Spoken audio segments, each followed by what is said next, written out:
15 বছরে কতটি অস্ত্রের লাইসেন্স দেওয়া হয়েছে সে তথ্য নেই পুলিশের কাছে। তবে লাইসেন্স স্থগিতের পর জমা পড়েছে 13,349টি। অন্যদিকে এনবিআরের তথ্য বলছে অনেক অস্ত্রধারী টিআইএন সনদ নেই। আয়কর রিটার্নেও রয়েছে গরমিল।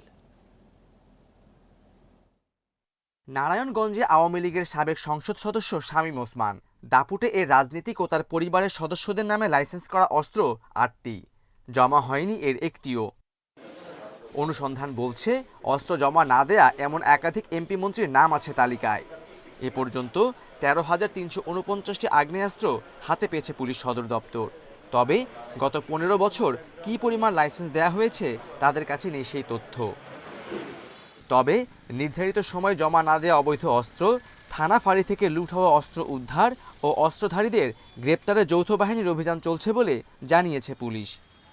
যারা এ সমস্ত অস্ত্রসমূহ জমা প্রদান করেননি তাদেরই অবৈধ আগ্নেয়াস্ত্রসমূহ উদ্ধার অভিযানের জন্য কিন্তু গত 4 সেপ্টেম্বর থেকে যৌথ অভিযান পরিচালিত হচ্ছে এবং বাহিনীসমূহের মধ্যে অত্যন্ত সমন্বয়ের মাধ্যমে এই অভিযানটি পরিচালিত হচ্ছে। এদিকে নানা কর অঞ্চলের তথ্য বলছে টিআইএন নেই এমন ব্যক্তিও পেয়েছেন অস্ত্রের লাইসেন্স। অনেকে বেশি আয় দেখিয়ে লাইসেন্স নিয়ে পরে বন্ধ করেছেন কর দেয়া।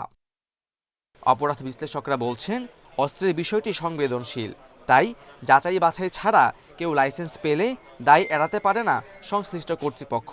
যারা এইভাবে অস্ত্রের লাইসেন্স দিয়েছেন তারা সেই অস্ত্র ব্যবহার করে যাতে নিজের কোনো উদ্দেশ্য তারা চরিতার্থ করতে না পারে সেক্ষেত্রে সজাগ এবং সতর্ক থাকা, আইন শৃঙ্খলা বাহিনীকে উদ্যোগ গ্রহণ করা যে এই ধরনের অস্ত্রগুলোকে তাদের আওতায় নিয়ে আসা, লাইসেন্সের ব্যাপারে আইনগত প্রক্রিয়া অনুযায়ী ব্যবস্থা গ্রহণ করা।